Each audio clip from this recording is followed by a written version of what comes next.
Decisions. How do you make your decisions? Welcome to the superpilotish channel. My name is Graham Wilson, and today in my basement, sitting up a little bit higher because I have a cushion today, I'll be talking about the difference between renting something and buying something. So, I don't know. I guess there's probably stuff on YouTube about this. And, well, I'll tell you a story about how I came up with this topic yesterday. It was a beautiful day outside. and I cut the grass and it was pretty good. I did the weed whacking. Is my battery? I'm okay. I'm getting distracted. This is where I actually charge up my battery for my weed whacker. Actually, I'll show you. All right, kind of looks like that, and it is all charged up. Yeah, it's really tricky getting it out. Okay, there you go. Just to prove it, all charged up for 4 bars, and we'll put that back there for the next time I cut the grass and do the weed whacking. So I only do that every, I don't know, a couple times a year, and yeah, I don't know. And then so I was cutting the grass, and I was weed whacking it all, and I was like getting it trimming. And sometimes there's like a little bit of grass in between the sidewalk, and it was buzzing that out, making a big mess. And cut the grass, and you look back and you say, "Wow, that looks fantastic." So it's like little bits like that. It kind of reminds you that there is such thing as like the pride of ownership. So it's like I kind of like, yeah, that looks good, man. So that's my house. All right, cool. And I was kind of comparing that to when, I don't know, lots of times in my life where I've rented an apartment. Maybe it was a dump. Maybe it was not too bad. I found generally if I was renting an apartment that was like kind of better, I would keep it kind of better. But if it was a dump, I just let it go right down the tubes. But depends on your age too. So there is a real difference in thinking, but that got me thinking about how there's a difference in thinking between I'm renting this and this is mine, I own it. So there's that pride of ownership. And usually, if you own something, you work pretty hard to get that. And so there's like this, you got, as they say, skin in the game, or there's like, this is my stuff. It's just kind of weird. I guess it's a financial thing, and it's sort of an emotional thing too. And then I also was thinking about this too with airplanes because I on Wednesday after my show that I did here went out to the airport and I had to do a check ride to renew my instructor rating. So did that, passed that. So I'm good for another 4 years. Very good. Instructor Graham flies again, and I had to rent an airplane to go do that. So haven't rented a whole lot of airplanes here and there for a while, but it was like, oh yeah, and then it's just then that got me thinking some more about the difference between renting an airplane and owning an airplane, and your mindset around that, your thinking on it. Like I saw the examiner that was got in the plane with me slam the door, and I was kind of like, oh, what? That's slamming the door a little bit too hard. And now the thing is, it's like it was, but then I thought like, it's a rental, whatever. But then I was thinking, if that was my own airplane and someone slammed the door like that, I'd freak. I mean, you got to pay for it, if you damage the door mechanism. I mean, it wasn't a terrible slam, but it was more than I do. Anyways, you don't want stuff breaking on you. But anyways, that's that. And then so we'll kind of go back to the whole house apartment thing. And today won't be that long of a show because I don't know how much can you say about renting and owning. But we'll get back to the apartment, back to the house. So I have noticed that when I was years ago, I used to deliver prescriptions for a pharmacy, and some of that you would go into the social housing that we have here, and you could tell there's definitely a difference between a social housing apartment building and maybe some other seniors apartment building or some other apartment building where people are paying a little bit higher rent, and they have nicer things in their apartment that they want to, they can afford a little bit nicer things. So that kind of, yeah, there's a difference there. And I would say in the hallways and the communal areas of the social housing, there was definitely a lot more graffiti and trash, and the people there weren't really taking too great care of it, because whatever, someone can fix that broken door, someone can do that. Oh, the chair broke there. Yeah, someone else can fix that. Well, I guess so. Like if you are renting, and it's like a little bit more run down, but actually those social, where at the time I was living in a dump of an apartment. I was like, yeah, I can handle living in this social housing. It's better than my own my own apartment.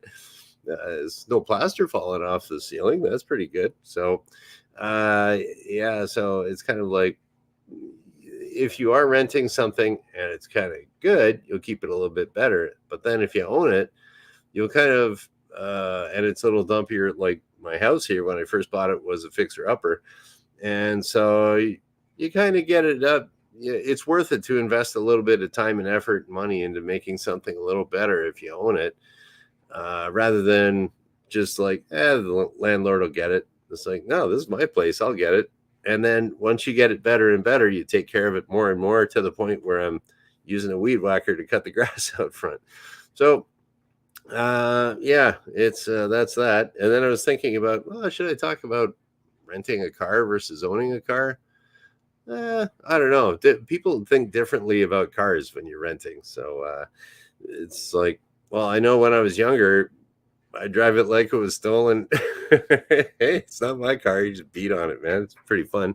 But then as you get older, you think, wait a minute, if I beat on this rental car and it breaks down, I got to get another rental car or something like that. So I don't know. And you slow down generally after a few speeding tickets when you get older, anyways. But so renting a car versus buying a car, there's quite a bit of a difference there. And then, but renting an airplane versus buying an airplane, now you're getting into like a whole, there's a whole matrix of, well, there's this you got to pay for it. That's to consider. How often are you going to use it? How many hours a year are you going to be flying it? And what I find that for the people that like actually buy airplanes, they they just get it in their mind, I'm buying a plane, and then they'll say, well, they kind of rationalize it afterwards. They'll say like, well, like it's really expensive, like per hour flown. Very few people that actually own airplanes, they're spending more money per hour than if they were just going to go rent an airplane somewhere. But it's still, you got that pride of ownership, and that's kind of like an intangible and somewhat expensive thing to have. Or like with my motorcycle here, for how much I ride it and how much I pay for insurance and everything. Every time I ride that thing, if I went on, I don't even want to calculate what my per hour cost of riding that motorcycle is. But it's the same type of thing where it's just kind of an emotional thing. And oh man, I'd love to have that. So you do. And then you just pay the money kind of thing. I guess it's like girls buying shoes. They don't need any more shoes, but it's like that. And a lot of purchases are done that way. But I was just to point out a little difference between, if you ever do buy an airplane, you'll quickly find out, because you're actually paying the bills and you have that pride of ownership and you want to keep it in good shape too, is that the number one, I got like three things. Whatever. I was going to use my little whiteboard over here. Not today. It's Friday. I'll take it easy on the whiteboard. But if you ever do, you'll find the very first thing, if you own an airplane, you'll notice that you'll be taking it easy on the fuel consumption. If you're renting a plane and it's like, the gas is included in the rental, usually for an airplane. Who cares? I'll fly around with a rich mixture. I'll use a higher power setting. Whatever. I'll burn gas all over the place. Who cares? But then once you're actually paying for the gas yourself, whoa! Then watch how people like these. That's probably one of the biggest things that one of the first things that a lot of these guys, if they're buying an older plane, like they want to save money on gas, so they get into the big Okay, this is getting a little bit piloty, but it's like, do you run it rich of peak or lean of peak, or do you? Then they get their individual cylinder head temperatures and fuel flow and like big fuel flow meters, and like they get all like, okay, I'm gonna save $3 in gas, and then I'll spend like $1,000 to figure out how to save $3 in gas. But it's cool, and it's another little doodad there. But yeah, so if you buy an airplane, you'll immediately start leaning the mixture like all the time. Whoa, whoa! I don't want to burn too much gas. I got to pay for that. So that's one of those things. How if you're actually paying for it, you got skin in the game. You're going to be adjusting your behavior by how you pay. So that's one of the things. Another thing too, I was talking to a guy that bought a plane out at the airport the other day. And I said, "Do you notice that you're not as heavy on the brakes?" And he's like, "Oh yeah, yeah." He's like, "I landed long and just I went right to the end of the runway. I didn't want to use up my brakes because you got to replace the brake pads on there. So it's like now you're paying for brake pads." And I know one guy, he bought an airplane that was a pretty fast plane, and he landed, and he just, oh, I'll get off at this exit, jammed on the brakes, and put a big flat spot on the tire. He locked it up, and so, oh, I had to buy a new tire. Oh, there's $500. And so, or I don't know how much. I think it was about $500 for his tire. So, just some little airplane tire, $500 installed. Yeah, so it's like people start watching their brakes. The three things that you're gonna, if you buy an airplane, you're gonna be watching for. Number one is that little mixture lean rich knob there. You'll be playing around with that, trying to save some gas, and then you're gonna be taking it easy on the brakes. As soon as you get that first bill to like get the brake pads, everything for an airplane costs way more than a car. So I don't have any. Oh, I don't have any like rule of thumb on that, but it's easily double of a car, probably a lot more. There's reasons for that too, but and tires. So you're going to be taking it easy on your tires and stuff like that.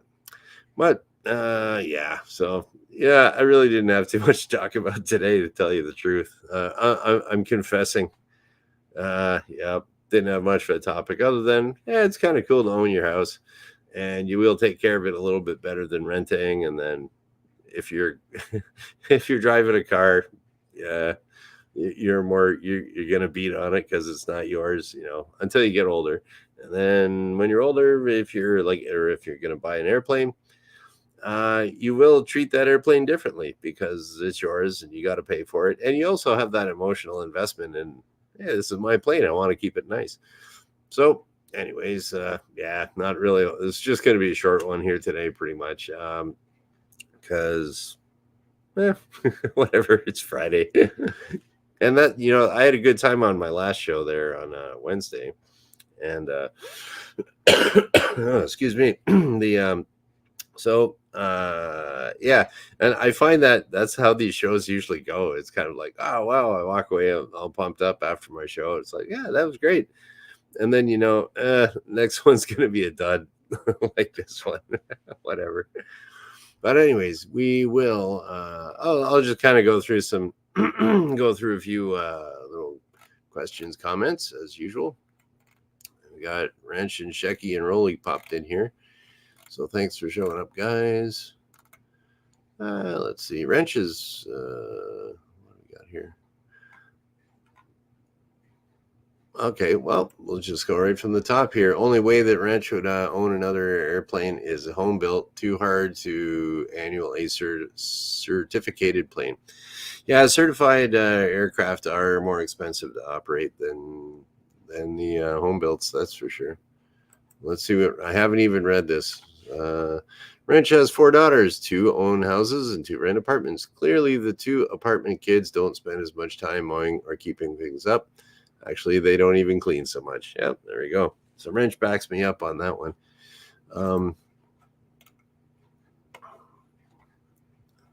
Okay, what else we got here? All right, Wrench rents a Podunk Country FBO. He goes to at a Podunk Country FBO with just a 152 and no ADSB. Can't fly to Tower airports. Yep. Well, it's a lot of fun flying a little 152 in a little airport. It's a pretty fun thing to do.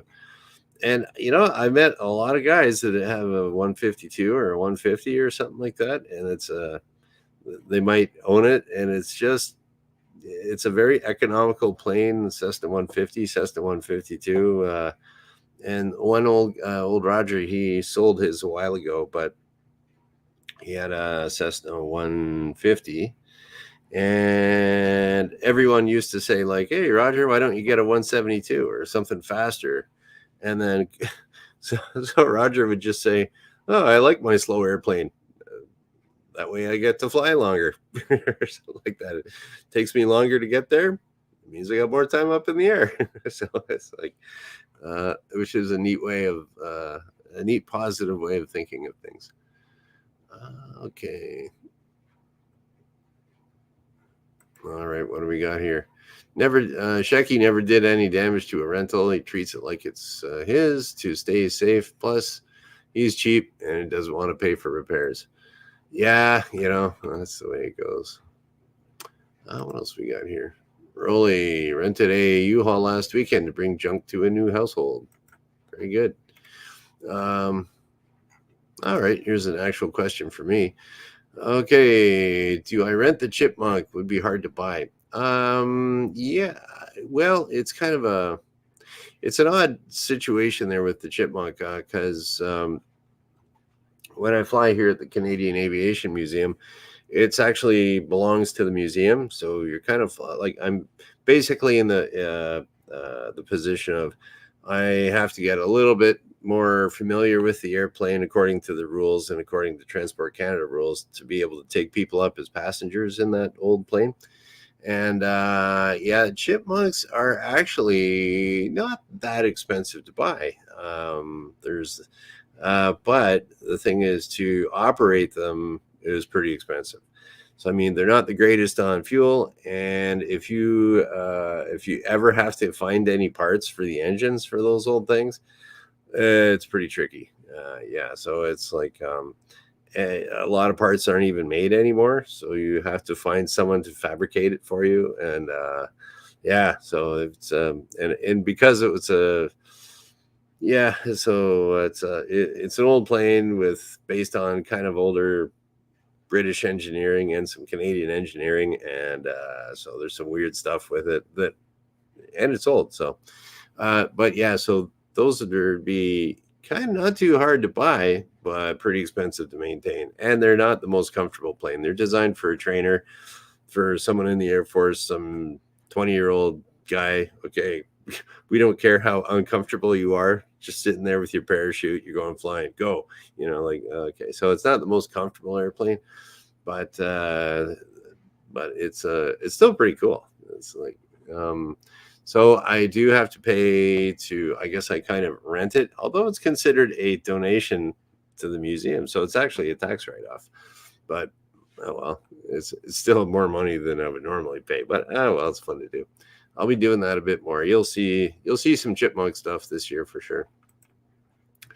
What else we got here?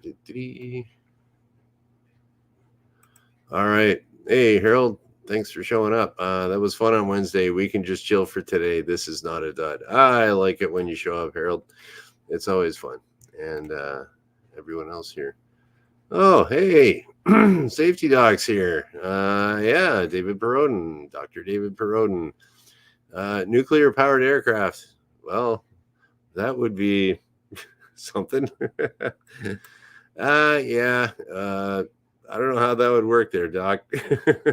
So, but I'm glad you showed up. Yeah, we'll bring that up there. So the Safety Doc, if you check that out, he hasn't been doing a whole lot of stuff on his channel lately, but talking about school safety on, I think it's the David Perodin channel, and that's a different one. He'll update that a little bit for the classes that he teaches and stuff. But I have been talking with David Perodin. We are going to be kind of chatting a little bit later, probably thinking around the end of June and something like that. And just while I got you here, Doc, so I don't have to email you, I, there's been quite a bit of like deep fake AI videos that have been out there that apparently there's like the school boards and stuff don't have a whole lot of policies about that. So that's pretty interesting. We're going to get well, hopefully David Perodin can kind of fill us in on what's going on with the real world of the artificial world of the AI, weird deep fake stuff, and how that affects education. So that would be cool. So thanks for popping in there, Doc. Let's see what else we got here. Yes, that's right. Harold's saying hello. Okay, what do I got here? Oh, there we go. If you want to know about, about like anything that is like somewhat technical, Wrench, I have a feeling Wrench is sitting there Googling this stuff as I'm talking about it. But apparently there was a B-36 with a reactor, never powered the plane, but really flew around. I didn't know that. B-36, those are cool airplanes. Great big. Yeah, I guess that was kind of the precursor to B-36. Was that a B-40, B-36? I think that was kind of like before the B-52 came out. That was kind of a great big gigantic plane. There's one of those at the Air Force Museum in Dayton, Ohio. It's at the Selfridge Air Force Base. Is it Selfridge? No. I'm getting mixed up there. Wright-Patterson Air Force Base, right by there. So, anyways, okay, that's about it. Weekend's here. It's time to start it. I got a few emails I got to do. I got a few other little things to do, and then pizza night tonight. All right, cool. So that's about it. Today is Friday, so I'll be back on Monday because I do this Monday, Wednesday, Friday at noon Eastern. And so everyone, thanks for showing up in the chat, etc., etc. Have a great weekend, and thank you for watching. Bye.